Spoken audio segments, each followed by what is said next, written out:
take it easy on yourself. Like, you may not be perfect, but there's no reason to beat yourself up about something that you don't have full control over.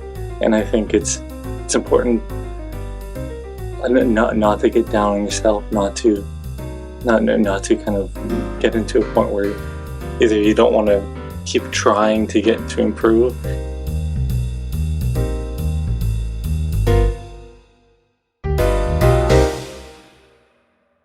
Welcome to Some Stutter Law, Newfoundland and Labrador's first podcast about living with communication disorders. It is a production of the Communication Collaborative. My name is Greg O'Grady. I am a person who stutters and your host. Some Stutter Law aims to rebuild confidence and hope for people who live with communication differences by dismantling myths, stigma, stereotypes, and barriers.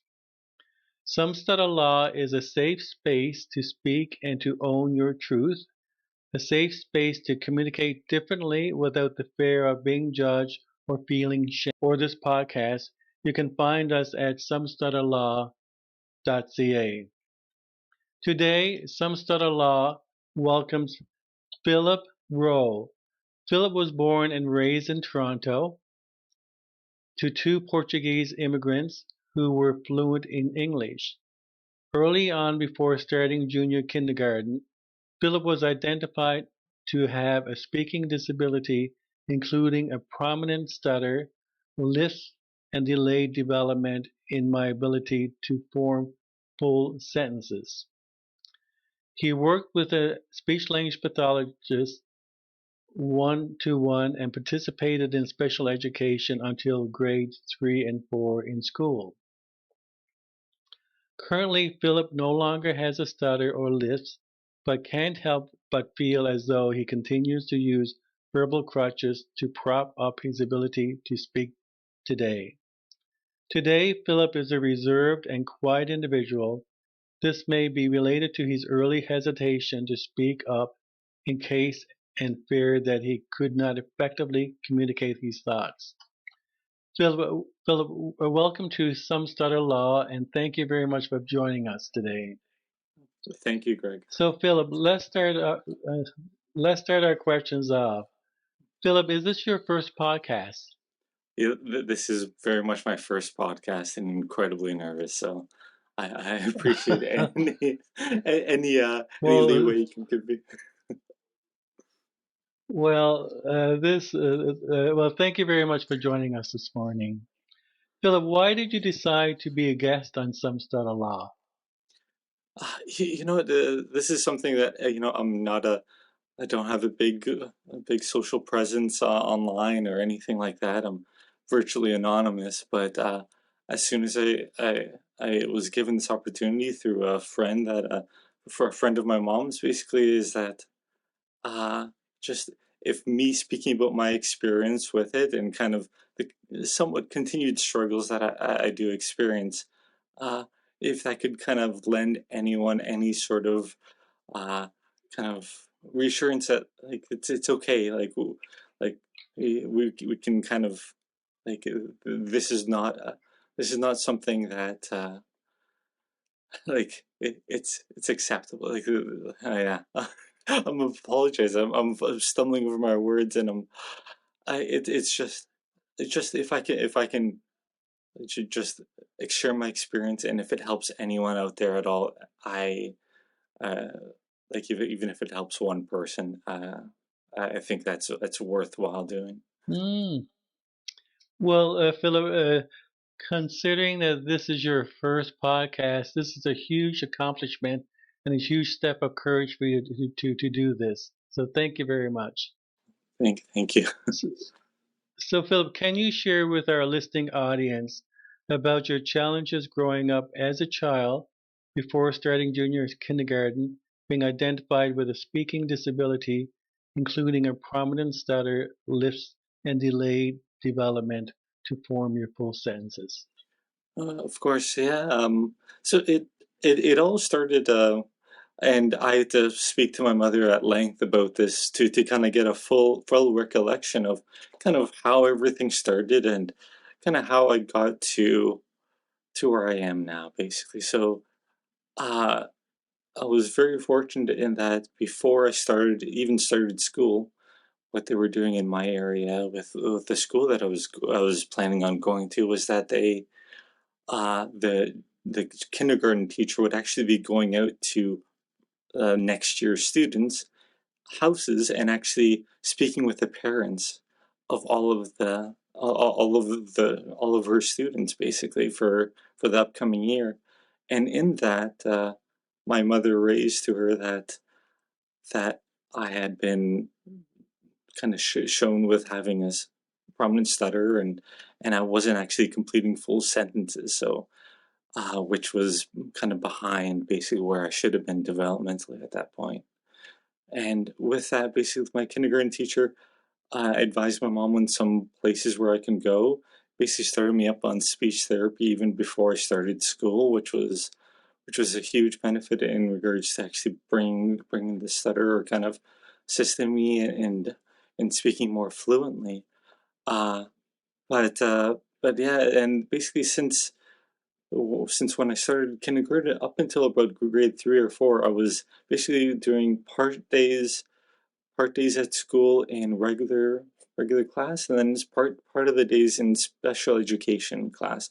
So it was a much smaller class, much more one-on-one time with the teacher as well. As well as that, I was also working. My mother set me up with a speech therapist who was assisting me in actually bringing down the stutter as well. So in a combination of Mm, the two, I was able to basically eliminate or kind of reduce the amount of stuttering that I was having. So at around grade mm, 5, I was back kind of fully back in integrated with the regular class. But I would say even still, since then basically I've still kind of been let's say a little bit behind the curve in regards to my communication abilities or even just reading and writing. Uh, I would say even just like the faint memories I do have of when I was in in in school was reading out loud. That's like one of the very a very common exercise of reading just a phrase or like a paragraph out loud in class, and always kind of struggling with that, and always kind of hoping that I got the short paragraph. But like I'm sure a lot of people can can sympathize with that. But like that was mm, like those are some of my more vivid memories, and it it it also in one hand it kind of really helped me develop, but then also it kind of it puts it in the back of your mind, this anxiety. And I grew up as just always as a very reserved and kind of somewhat anxious kid. Is that like I'm not part of the regular group, let's say. And I guess that's like that it still kind of continues where I'm just keep on going back to like, oh, am I really in a class of my peers? Am I really communicating as effectively as some of my coworkers? Or and and that's also kind of brought me back to potentially thinking about going back and actually seeing an LSP uh, about kind of maybe clearing up some of my voice. I tend to mumble a lot, and it's this built up anxiety and everything that kind of it gets you, and it's just very much starts from at least for me it starts from kind of thinking about those early days. But um I hope I'm able to communicate well now, but it is still something that's always in the back of my mind. mm. Philip, you mentioned that since your one-to-one and special education experience, that you had no further issues, that you no longer stutter or lisp, yet you can't help feel as though you continue to use verbal crutches to prop up your ability to speak today. Now, you gesture that you know that that you do have some hesitancies about speaking. And as you mentioned in your bio, like your verbal crutches. Can you elaborate a little more on this and explain what you mean by verbal crutches? Yeah. What do you mean? Yeah. So, and I guess it's hard to say. It's what I would typically like tend to do, and at work I'm in meetings quite regularly, pretty much multiple meetings a day, and uh, and I can almost feel myself doing it now is slowing the pace of my speech to an excessive amount. So and yeah, and just kind of adding in these excessive pauses when in reality it should be a fluent motion of speech, where in reality where I'm just pausing, umming and eyeing, and just not really getting my point through. So it's something that that maybe like some people may not consider them as crutches, or as much of it's more of a common thing to do, but it's something that partly due to just anxiety about it is that I tend to focus on it, and it has been something that coworkers at work sometimes occasionally pick out or kind of call me out on it occasionally, is that I don't communicate as quickly or as uh, as fluently as some others, but I do my job obviously as best I could, and I think they do it mostly in a jesting manner, but it doesn't doesn't stop it from kind of just uh, landing a little bit in the kind of the back of my head and just kind of making me feel like Hmm. maybe I'm falling behind a bit. Hmm. Philip, knowing that you are challenged with the need to continue to use what you call verbal crutches to prop up your ability to speak today, do you feel that this challenge has or is affecting your quality of life? I mean, like, are these verbal crutches impacting your interpersonal relationships, social, personal, and professional lives? It's obvious now that you just sure that it does impact your work environment and how you communicate. So can you elaborate more on that? How it's impacting your personal, professional lives? Yeah, of course. So in terms of my personal life, like in the bio, I am just a very quiet and reserved person, and I'm very lucky to have met my wife maybe about 10 years ago now. It seems. I don't want to be specific because I'll probably get called out for it if she listens to this. So, um, but yeah, no, and I she is completely like we've been happily married for 5 or 6 years, I'd say.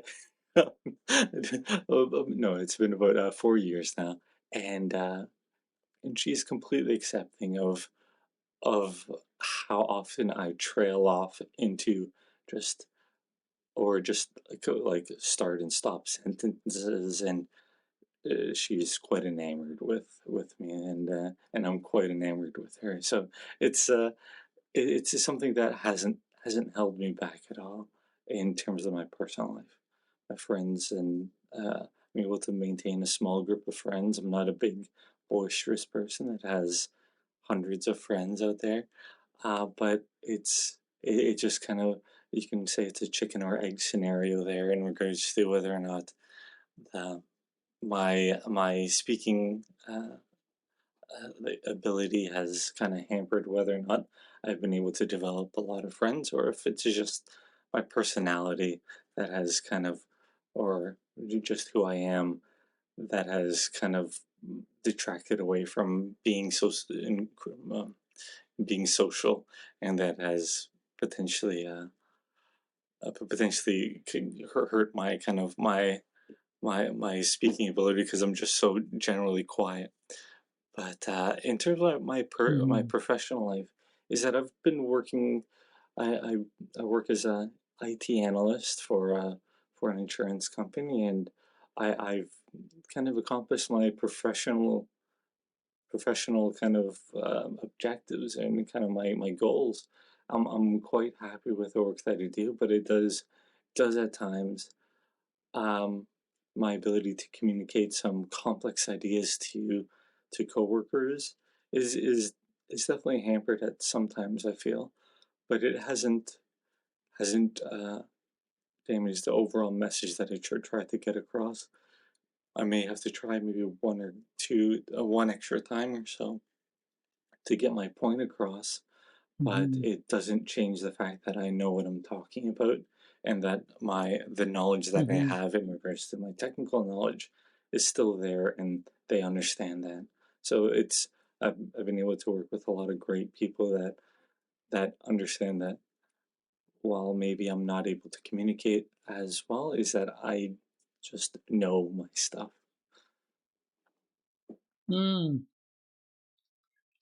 Philip, does this, listening to you now, I'm wondering now if this, I mean, it's obvious that you're doing a lot of soul searching about, how you communicate and your crutches.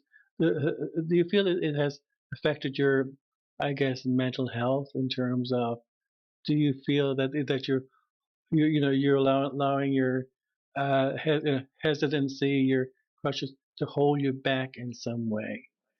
Yeah, that's a great question, and I have to say, to a degree, yes, it does. Like uh, hmm, saying like having the confidence, let's say, in a group scenario, being able to just say something or be assertive in any way, it just immediately cuts back any sort of um like it all kind of comes back to confidence.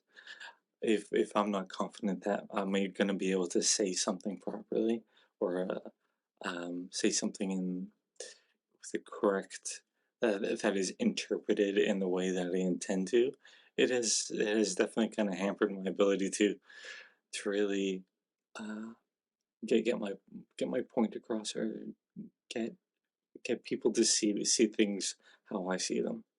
And and with that it continuously kind of eats away at me of just the missed chances or the the things that I just haven't been able to do properly because maybe if I was more fluent or if I was more capable of communicating that I would be maybe my goals would be a little bit higher in terms of my career. I would doing a managerial role, a director role, something along those lines. But and it I would say in the past it has kind of definitely kind of hurt me in terms of my anxiety, and it is definitely anxiety inducing, but it's something that definitely over time I've been able to kind of uh and basically it kind of comes back to the fact that before I was thinking about trying to go through seek additional speech therapy because of just the feeling that maybe I'm not like just even small things with my voice of just my voice is not clear enough or uh, yeah and it builds up of these things that I think are wrong that maybe people don't even think about or don't notice Hmm. but but uh but I think over time and especially now especially kind of meeting my wife and kind of not settling down but just kind of building a life around me, building the group around me that really do support me and love me for who I am. And it's not like I've never had that. I've had that for my whole life. I've had my parents. I had my brother as well, and I've had many friends. But it's now where I'm starting to realize that no, I've had what I've needed to have for all this time, and it's just I guess maybe my wife is that last piece in the puzzle of just being okay with kind of who I am and who uh and kind of basically just who I am and all blemishes and whatnot. I'm a full person. It's not there's nothing broken with me. Let's say. Definitely. People who stutter, Philip, and I'm talking about myself now. That it's amazing how we feel that we need to be fixed, and that we look externally to be fixed. And when all's said and done, we need to. Well, I'm not preaching or anything, but I tell myself that based on my history, just to give you a little bit about my history, I spent years and years trying to hide my stuttering. And to be honest with you, I had I do still have a severe stutter, and but thanks to the Speech and Stuttering Institute in Toronto, I lived in Toronto for a number of years and took therapy at the Speech and Stuttering Institute, which I highly recommend. I highly recommend. And there is two of my speech therapists are still at the Speech and Stuttering Institute, Lori Scott Skelsey and Marnie. And but anyhow, I spent years trying to hide my stuttering, and it's with the help of the therapy that I received, I'm able to be more open, and so I'm able to be more honest and truthful with myself. There's no cure for stuttering, but the therapy that I received has helped me to manage my stuttering. And it's a challenge. I mean, there are times when I still want to hide.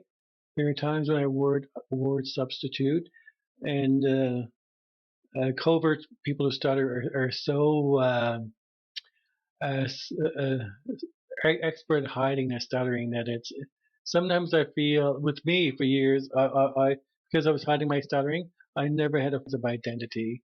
I never felt good about myself. I've always felt less of myself. And by hiding, it's almost like I was a chameleon. I was looking externally for approval. But when all is said and done, I needed to go to really revisit and find who Greg O'Grady was. Do you feel, Philip, that do you feel that you do you feel less than as because of your crutches, your speech Mhm. challenges as a person? Do you feel that? Yeah, yeah, and I think that's definitely something that I've felt for a long time.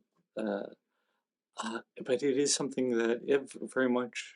It's kind of your point is that it's something where it's just kind of accepting who you are, and I've definitely it's it's hard to block that out, that thought at all times, but it's something that is has become a less and less of a of like less and less frequently thought of by me. So, and I'd say at certain parts of my career and certain parts of my life, I've definitely thought that that kind of I'm less than, but in reality, it's I feel as though, yeah, I've definitely come into kind of who I am and understanding that who I am is like I'm not broken. I'm not there's nothing there, there there's nothing to necessarily fix. It's just I am who I am, and the people around me are more than accepting and more than like I've built this life around me, and I don't I'm I haven't thought that thought for a very long time, thank goodness. But I can yeah, it's occasionally I would say that it does come in, but luckily not for a while. Hmm. You mentioned earlier that you also deal with anxiety, and does does your well, what level?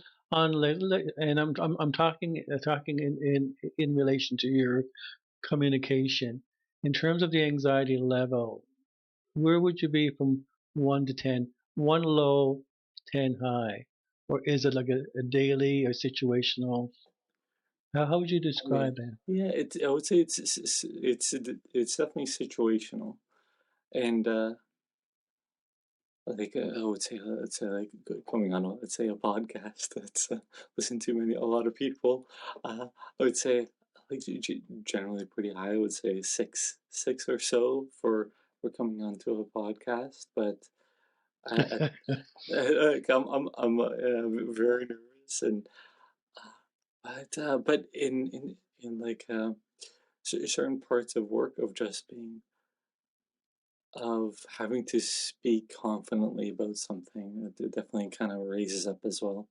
But luckily right now, like I would say outside of kind of when recording, it's I would say I'm down at like I would say one or two.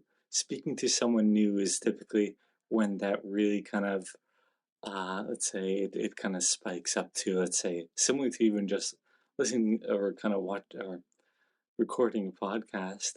It just meeting new people and kind of maybe trying to decipher how they'll respond to my style of speech is something that that definitely increases that anxiety.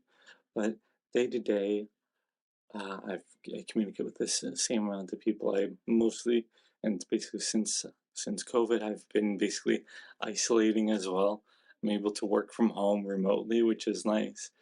Uh, but uh, but yeah, so it's generally quite low, my anxiety. Mm. Uh, you had mentioned, Philip, that you're thinking about going back to speech therapy. I correct in that? And it's interesting that speech therapy is changing a lot, and it all depends depending on your goals and objectives. There's speech therapy can also center around treatment around situations. What causes you the anxiety? Well, for me, for years and years, one of the my main difficulty, well, still sometimes is introducing myself. Greg O'Grady is the G's, and that caused me a lot of high anxiety, plus the telephone. And I'm so thankful that voicemail came in. Remember, there was no voicemail, and I used to hate to hear the phone ring because one needs to answer, especially when you're in a group, and then all the fears and anxiety, the blocking, things like that. So things like that, a speech therapist can really help you, with these triggers, what I call triggers, that triggers anxieties. So what would be some of your triggers now? Like you mentioned that when you're speaking to a colleague, or You know what? Like I would say one of the and I'll start with kind of an obscure one, maybe not so obscure, is meeting someone whose name I've could be pronounced two different ways. That has there's like Lois or Lewis or like there's certain names that could be pronounced slightly different depending on the on basically yeah it could be pronounced two different ways, and that always just destroys me. I've embarrassed myself numerous times just because I I I would say I would read the person's name and I would not fully I would because mispronouncing someone's name on the off the bat is something that could be really be seen as disrespectful in a way. So it's that so multiple times in the past I and you can tell it's kind of a great cause of anxiety because it's still something that's on the top of my head of those occasions where it's just I've completely I've basically fell into like a fumbling mess of just words spilling out of my mouth at that point. or I don't have, I'm not conscious basically at that point where I'm trying to decipher what to say to the person. But yeah, that would say that would be like top of the list. But similar to you, I would say like in group scenarios, that is that is definitely a high anxiety. It's much easier when you're, let's say, directly speaking to an individual person. I find that those scenarios is where I really get to speak properly, speak confidently about myself to them, and kind of actually maintain a proper discourse. But as soon as there's two, like 3, 4, 5 people in a group, I get really kind of discombobulated with who's speaking to who and how that works. So at that point, I usually clam up and Hmm. I just, instead of actually speaking in those scenarios, I typically just stay quiet and uh yeah, it's kind of driven my personality to just be a quiet person and try to basically basically hive off one person to just speak to directly instead of these group scenarios. I don't know how some people do it. Mm. Mm. And well, just to share a little bit more about my history, Philip, and I mean, listening to you, you're sharing, sort of, it brings back a lot of memories for me as a covert person who stutters, or whether or not I went through phases as an overt stutterer, and because I couldn't, uh, no matter how much I tried to hide it, in certain situations I could not hide my stuttering. And I remember going to various meetings when you're sitting around the table and you have been asked to introduce yourself.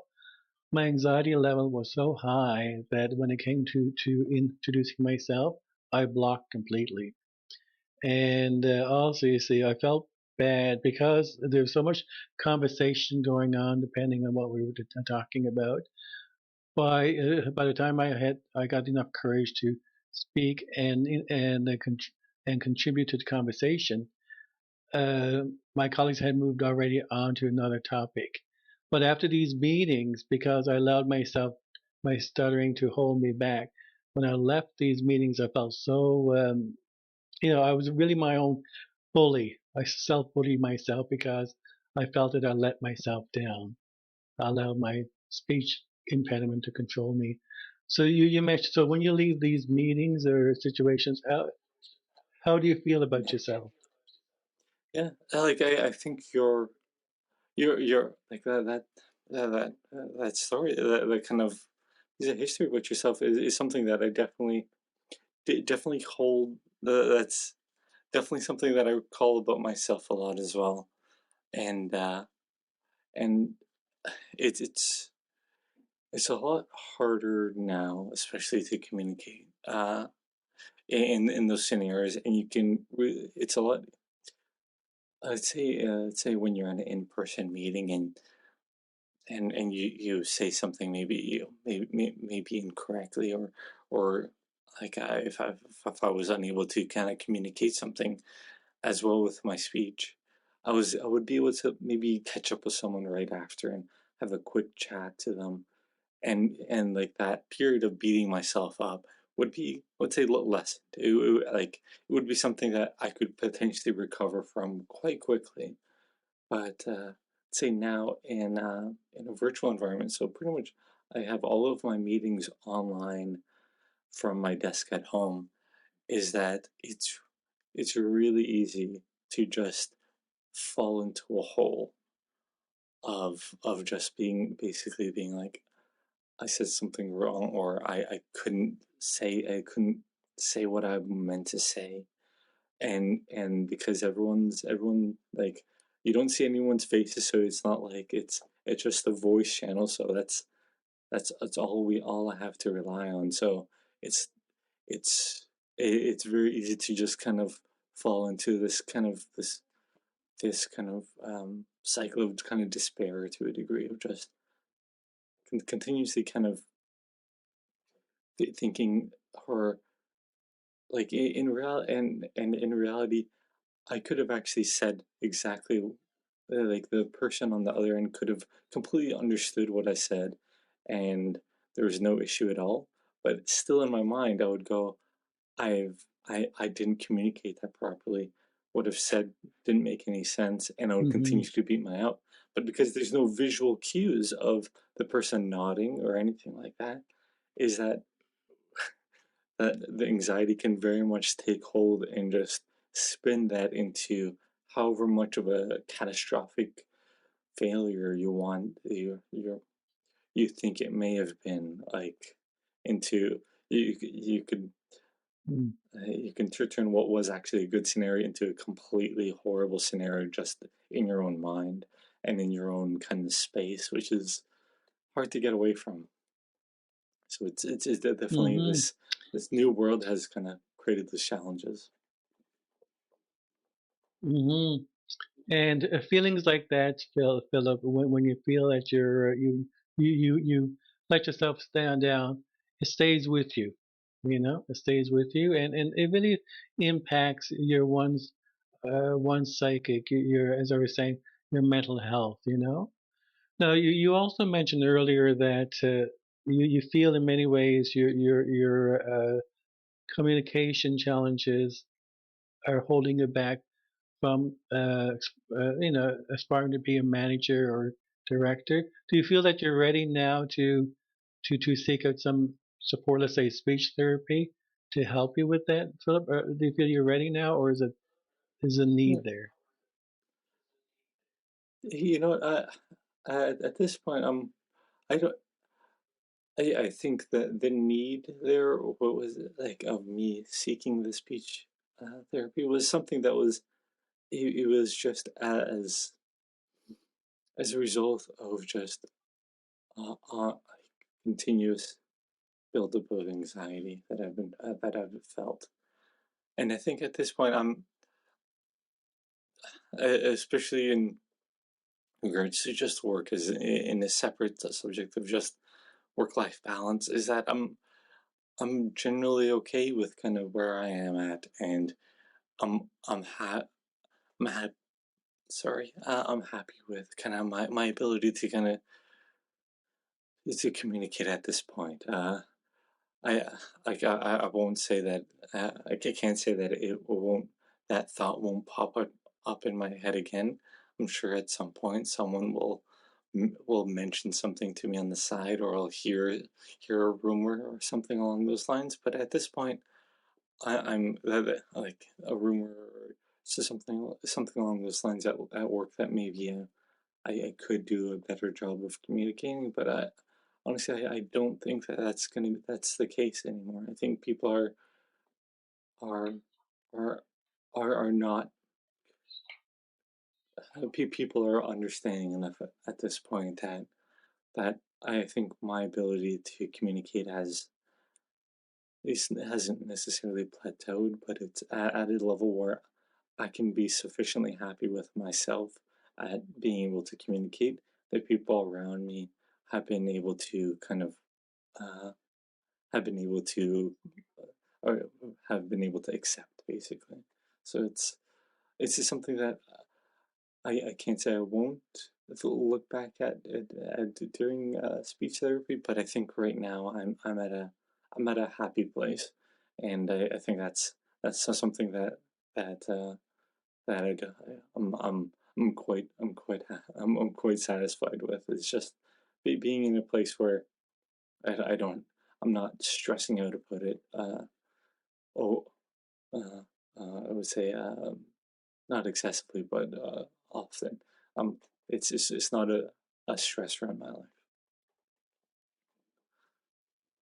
Mm. Well, that sounds really great, Philip, because it is you know, it is nice to hear people who have communication challenges say that they're in a happy space. I think this is wonderful. And you know, it's based on your history. You have also worked hard to actually get where you are emotionally, psychologically, to be happy. So, like in terms of your quality of life now. So you have a good balance. There's a good comfort level there with your quality of life, even though you have these crutches. Yeah, and it's very much I've like I've tailored my hobbies around certain of just kind of being like I'm very happy with kind of just being myself, being at home.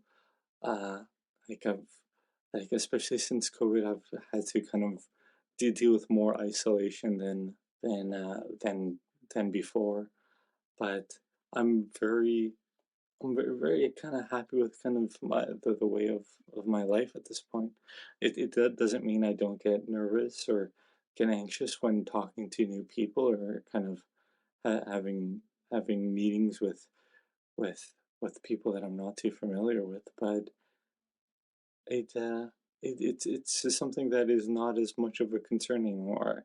I feel as though uh, I feel as though yeah, we're very kind of in a complete sense of just I'm I can confidently say that I'm in a good place and and and yeah I don't like and I can confidently say I don't feel broken, and I think that's that in it in of itself is an amazing thing to kind of feel, especially when you have a lot of anxiety as some of us do.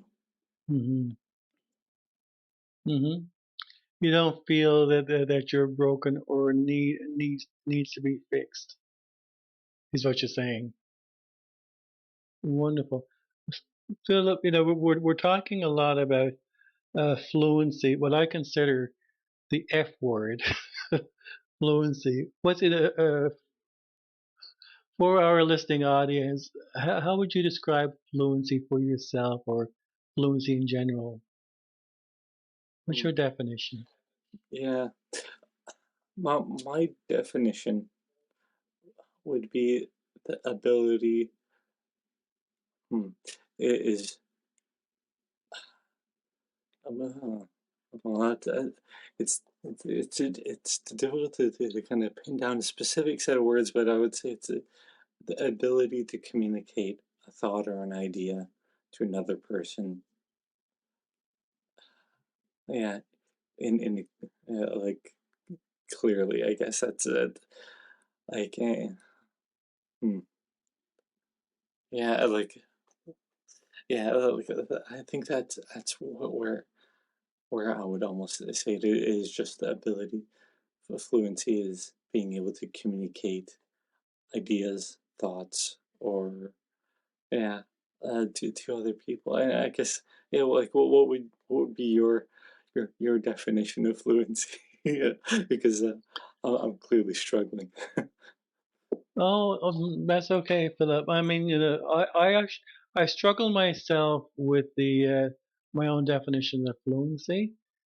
However, though, I mean, as long as I'm talking about Greg O'Grady here, not holding myself back to communicate what I want to say. You know what I mean? Being open and honest with myself. And as I said that as I read out in my my some sort of law introduction, and really, this sums it up for me. I feel my definition of fluency, the F word, is if you get one thing from this podcast, we hope it's this. It's okay to stutter and it's okay to communicate differently. It's not how we communicate that's important, it's the message that's important. So let's communicate differently. So, I mean, we're part of the human race. We all have our own challenges and different ways to communicate. But I feel the most important thing is don't hold ourselves back. I know myself as a person who stutters, I will never be fluent. And I remember when I started speech therapy, my goal was to be fluent. And I thought if I was fluent, all my issues, problems would go away. And that's not a realistic way to approach speech therapy. So the fluency, as long as we communicate, I know it's a long-winded answer, but what's your thoughts? No, no, no. That's no. That that makes absolute sense. Yeah, yeah. And hmm, yeah. It like and hmm, it's like the hmm, I would say like the tying of fluency not necessarily to hmm, uh, sorry, I'm just kind of like digging into that and like yeah. It's hard to kind of consider it in your own like let's say to myself of like would I consider myself fluent and yeah that is very much the big F word there. Uh it's yeah yeah yeah